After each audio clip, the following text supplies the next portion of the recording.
मुकाबला गद्दी का बिहार चुनाव पर हमारा खास शो में आपका स्वागत है। बिहार चुनाव की सरगर्मियां तेज़ हो चुकी है और पहला चरण 28 अक्टूबर को होने वाला है। वहीं दूसरे चरण का चुनाव 3 नवंबर और तीसरे चरण का चुनाव 7 नवंबर को होना तय है। इस वक्त हम मौजूद हैं पटना के बुद्धा पार्क के समीप।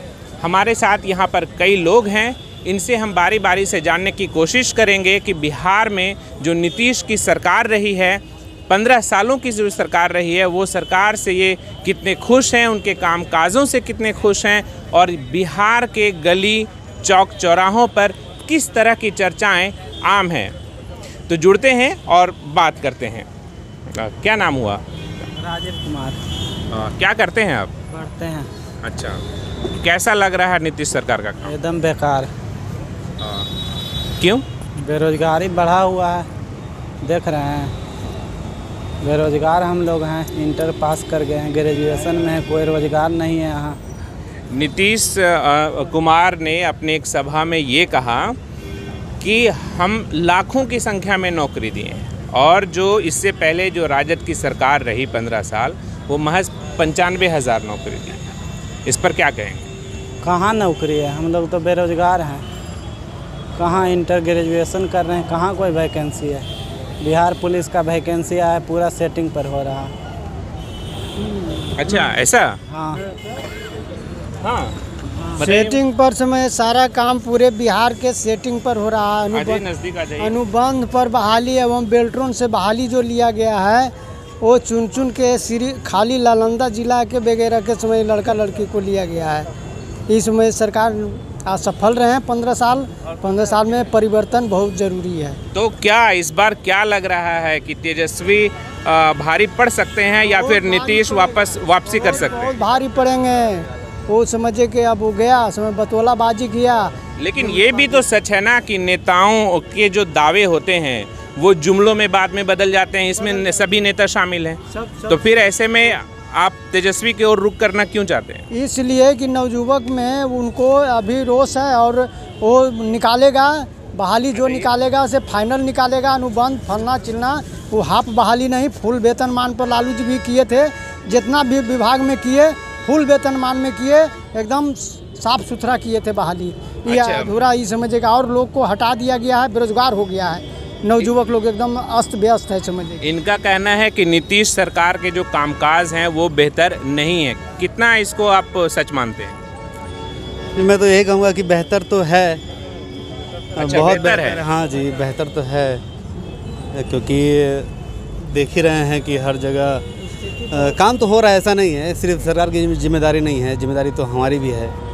तो हम कितना निभा रहे हैं अपनी जिम्मेदारी, ये थोड़ा सा मायने रखता है। मायने थोड़ा नहीं रखता, बहुत ज़्यादा मायने रखता है। सिर्फ सरकार को दोषी ठहराना तो ठीक नहीं है। किया है उन्होंने, काम तो किया है और कर भी रहे हैं, हो रहा है काम। मैं तो सपोर्ट में हूँ।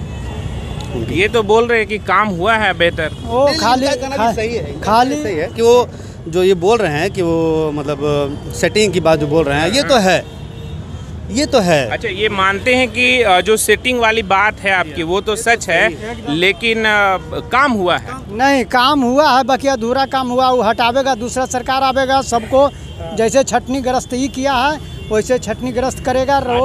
खाली रोड है, रोज तुम्हें कोड़ करके रोज बनाया जाता है पटना में, और हर जगह पुल और पुलिया जो बनाया गया है क्षतिग्रस्त हो रहा है। कोई समझे कि काम में वो दिलचस्पी बढ़िया से नहीं है और काम समझे कि खाली जानकारी से नहीं है। अच्छा, कई विधानसभा अभी घूम रहा हूँ, वहाँ एक चीज़ मैं देख रहा हूँ, जल जमाव है ना।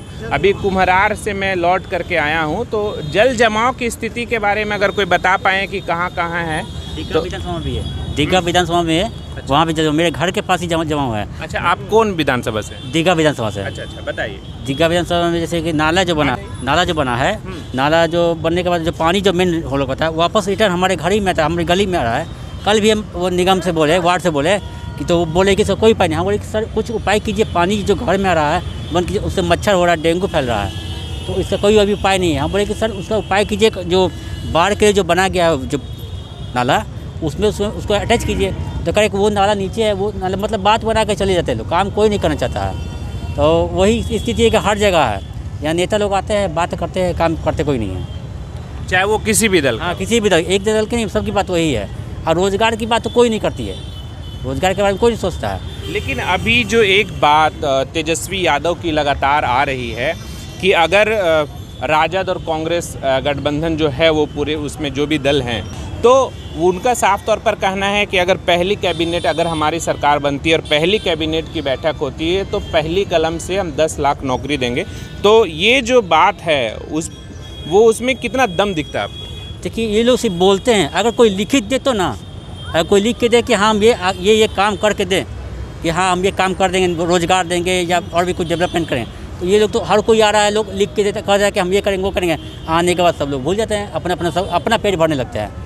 देखिए, ये भी बात सच है कि जुमलों का बोलबाला है। जब मैं कुम्हरार विधानसभा क्षेत्र भ्रमण कर रहा था तो वहाँ पर भी मैंने ये देखा कि अरुण कुमार सिन्हा वहाँ पर लगातार 3 बार विधायक रहे, लेकिन जल जमाव की जो स्थिति थी वह जस की तस थी। हालांकि लोगों ने ये ज़रूर बताया कि 2005 में ड्रेनेज योजना के तहत काम तो हुआ लेकिन अंजाम तक नहीं पहुँचा। यही वजह था कि अब तक वहाँ के जो लोग हैं अभी तक जल जमाव से परेशान हैं। और यही चीज़, यही बातें जो है वो नेताओं की वो जुमलों में जब बदल जाती है तो जब भरोसा जो होता है आम लोगों का वो टूटने लगता है, चाहे वो दल किसी का भी हो, पार्टी कोई भी हो, व्यक्ति कोई भी हो, नेता कोई भी हो। हम फिर भी बात करेंगे और जानने की कोशिश करेंगे कि आखिर इस बार बिहार का मिजाज किस ओर जा रहा है। इस बार चुनाव का मिजाज अभी कोई डिसीजन नहीं है, किधर करवट बदलेगा कोई ठिकाना नहीं है। लेकिन जो नीतीश सरकार के 15 साल के कामकाज हैं उसको कैसे देखते हैं आप? उसको क्या देखते हैं, सब आधा अधूरा है, डिक्टेटरशिप वाली बात है, गवर्नमेंट उनके अंदर में है, सब कुछ ये है। इसमें कोई तरह का लोग कहता है कि बदलाव हुआ, क्या बदलाव हुआ? रोड नली बन जाने से बेरोजगारी दूर हो जाएगा?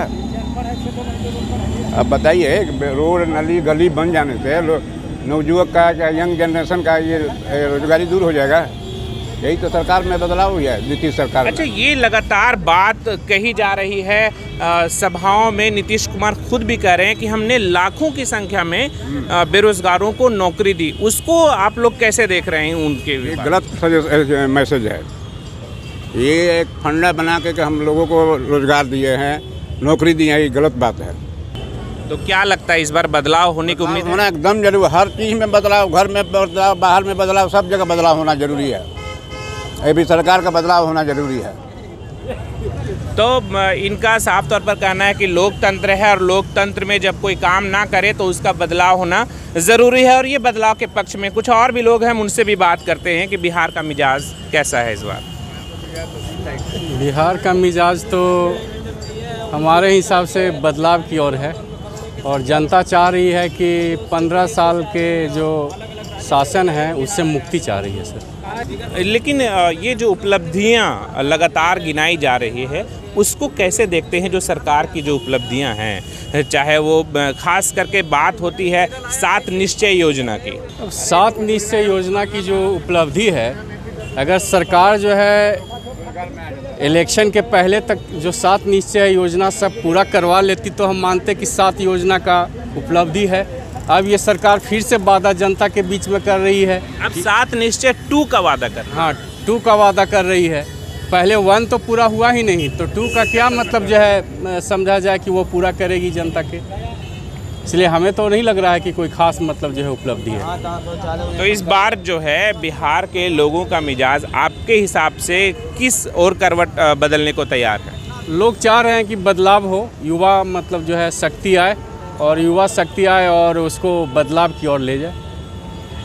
लॉकडाउन जब ख़त्म हो गई, अनलॉकडाउन आ गया, उसमें सारी चीज़ चल रही है, सारे बस, सारे गाड़ी, सारे मोटर को चलाने की अनुमति दे दी गई, लेकिन ट्रेन जो है आज जो है नहीं चल पा रही है, जिससे कर्मचारी से लेकर के आम गरीब जनता को अपना मतलब इधर उधर जाने में बहुत काफ़ी परेशानी हो रही है।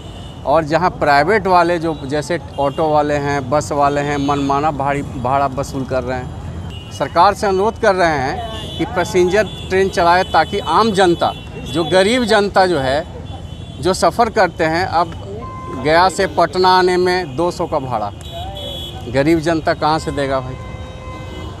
काफ़ी लूटा जा रहा है। इसलिए सरकार के और आकर्षण करना चाह रहे हैं कि जो पैसेंजर ट्रेन है वो अविलंब चलाया जाए। कुछ आप कह रहे थे, आइए कुछ कह रहे थे। हाँ बताइए बताइए बताइए। कह रहे हैं कि 5 गो कम से कम फैक्ट्री भी खुल जाता तो आदमी कम से कम जी जाता, हज़ारों को कम से कम हज़ारों को 500 करके जीता तो बहुत आदमी जीता। आदमी सब पढ़ लिख करके तो मारल चल रहा है सर। कोई एगो काट, हम तो काटनों उठा लेंगे, अब काटनों एगो नहीं उठाइएगा, पढ़ लिख करके मारने चल रहा है। ये बड़ी बात है कि शिक्षित बेरोजगारों की लगातार हमारे यहाँ दर जो है वो बढ़ती जा रही है और लगातार जब भी जहाँ भी जा रहा हूँ वहाँ पर बेरोजगारी की बात लगातार यहाँ के लोग कर रहे हैं। ये बहुत अच्छी बात है। आप युवा हैं, एक जो चीज़ मैं आपसे जानना चाहूँगा, सबसे पहले तो एक बेरोज़गारी के बारे में मैं बात कर लूँ आपसे, उसके बाद जो एक जो चीज़ है कि बिहार का जो चुनाव है वो बिहार के मुद्दे पे लड़ा जाना चाहिए या फिर केंद्रीय मुद्दे पे?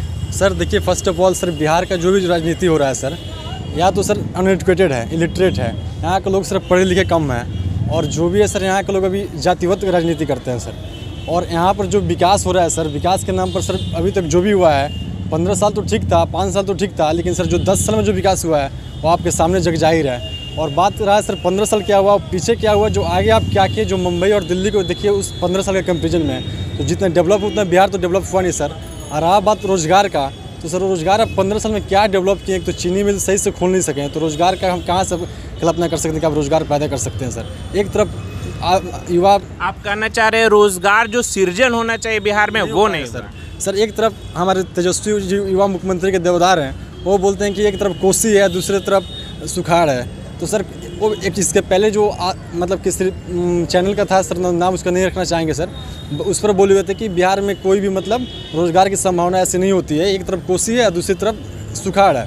तो सर अभी क्या कर रहे हैं, इलेक्शन का मुद्दा और इलेक्शन का एजेंडा जिसमें कह रहे हैं कि 10 लाख रोज़गार देंगे, लेकिन ऐसा सर संभव होता नहीं दिख रहा है सर। इलेक्शन का मुद्दा आता है और बनता है और फिर चला जाता है, जैसे गंगा जी का पानी आता है और फिर जैसे बह जाता है, वैसे नेता लोग का भी वैसे चुनावी स्टंट होता है और फिर चला जाता है सर। अच्छा, तो क्या लगता है आपको कि इस बार जो बिहार का जो चुनावी मुद्दा है आप लोगों के नज़र में वो दरअसल क्या है? सर मेरे नज़र में सर चुनावी मुद्दा देखे तो सर किसी का भी गवर्नमेंट का सरकार हो सर नहीं बनने वाला है, जो भी हो सर। तीसरा फ्रंटियर जब तक नहीं मिलेगा, गवर्नमेंट किसी का फॉर्म में नहीं आएगा, फर्स्ट ऑफ ऑल। सेकेंड चीज़ क्या है सर, बिहार का सर राजनीति होना चाहिए सर, चिराग पासवान हो या पुष्पम प्रिया हो, इसमें सर एक जो पढ़े लिखे नेता हो सर, उसमें पहले क्या था ना कि बाबा दादा का समय का जो नीतीश कुमार हैं, लालू यादव उनके बेटा हैं, और एक नेपोटिज्म पा रहा है सर, उसको पूरा तरह से बैकवर्ड और जातिगत से हटकर उसके ऊपर के सोचना चाहिए सर, कि एक आगे वाले फ्यूचर के बारे में सोचना चाहिए कि कुछ उसको जॉब मिले, उसको रोज़गार मिले और अपने प्रदेश में रहे, ना कि लॉकडाउन की तरफ पैदल आए और पैर में छाला पड़े और बच्चा बीवी बच्चा कहीं और रहे, इससे कम से कम बचे। मतलब आप कहना चाह रहे हैं कि वंशवाद की राजनीति खत्म होनी चाहिए? एग्जैक्ट सर, वंशवाद की राजनीति खत्म होनी चाहिए, और साथ साथ सर सरकार की सोच, न्यू आइडिया जब तक नहीं आएगा सर, तो बिहार का विकास किसी भी तरह संभव नहीं है। नीतीश कुमार के कुछ मंत्री हैं सर, जिसका नाम आप सब जानते हैं, महिला मंत्री भी, जिसको आप टिकट भी दिए हैं सर, वो कौन सा सर दूध के दूल्हे में इंसान है कि मंजू वर्मा की बात? जी सर, मंजू वर्मा की बात कर रहे हैं सर। पर्सनली उस पर कटाक्ष नहीं करना चाहेंगे, लेकिन सर सब जानते हैं कि बलकागिरी कांड हो या मुजफ्फरपुर जो भी हो, वो तो सर साफ दिखाई दे रहा है। आप टिकट दे दिए, किस बेसिस पर दिए ticket sir? First of all question तो नीतीश कुमार से पूछना चाहिए सर, कि आप एक तरफ कहते हैं महिला सशक्तिकरण, महिला सुरक्षा, और ना सशक्तिकरण है ना सुरक्षा है, कुछ है नहीं सर बिहार में, टिकट दे दिए सर बलात्कारी को, जो कि ऑलरेडी आरोपी है। तो मेरा कहने का मतलब है सर, सबसे पहले स्वच्छ छवि है सर, और सुशासन बाबू कहते हैं, तो सुशासन की छवि बिहार में डेवलप कीजिए, फिर सुशासन बाबू आपका छवि रहेगा। ये बहुत बड़ी बात है कि जो छवि एक तरीके से गढ़ी गई नीतीश कुमार के लिए सुशासन बाबू के तौर पर, इन्होंने साफ तौर पर कहा कि वो छवि को बरकरार रखने के लिए समाज में जुमले नहीं काम करने ज़रूरी होते हैं, और ऐसे में अगर काम आम लोगों तक नहीं पहुंच पाता तो वो उस काम को अधूरा माना जाता है। कुछ और लोग हैं, हम उनसे भी बात करेंगे और जानने की कोशिश करेंगे कि यहाँ की जो सरकार है, जो वर्तमान में 15 सालों तक लगातार शासन की है बिहार में, तो उनके कामकाज को यहाँ के लोग कैसे देख रहे हैं, कैसे देखते हैं यहाँ पे 15 सालों का जो शासनकाल रहा है उसको? देखिए, पहले तो मतलब स्टार्टिंग में जब नीतीश कुमार आए थे, तो स्टार्टिंग में आने के बाद उन्होंने ज़रूर कुछ काम किया था अच्छा, लेकिन उसके बाद रफ्तार थोड़ी धीमी पड़ गई। पिछले 10 सालों में देखा जाए तो वैसा कुछ खास काम उन्होंने किया नहीं है कि जिनके लिए मतलब उनकी तारीफ़ें या प्रशंसा की जाए। और इस बार उनको इलेक्शन में फिर से जितवा के फिर। तो यहाँ आप खास करके युवा हैं और युवा के दृष्टिकोण से सरकार का जो नज़रिया रहा है पिछले 15 सालों में, वो आप उसको कैसे देख रहे हैं? युवाओं के लेकर ये सरकार ज़्यादा मुझे सजग नहीं दिखती, और रोज़गार या कुछ भी मुद्दे हो कि मतलब इनका वो क्या है कि कैसे काम करेंगे क्या नहीं, इस पे ज़्यादा कोई फोकस नहीं है, बस सिर्फ अपने काम में लगे रहते हैं बस सबके सब। फिर हम बिहार के किसी दूसरे इलाके से जाकर मुकाबला गद्दी का शो आपके सामने पेश करेंगे। द इंडिया बुलेटिन के लिए सहयोगी राजेश राज के साथ Shamim Ahmad, Patna. Subscribe now and press the bell icon. Never miss an update.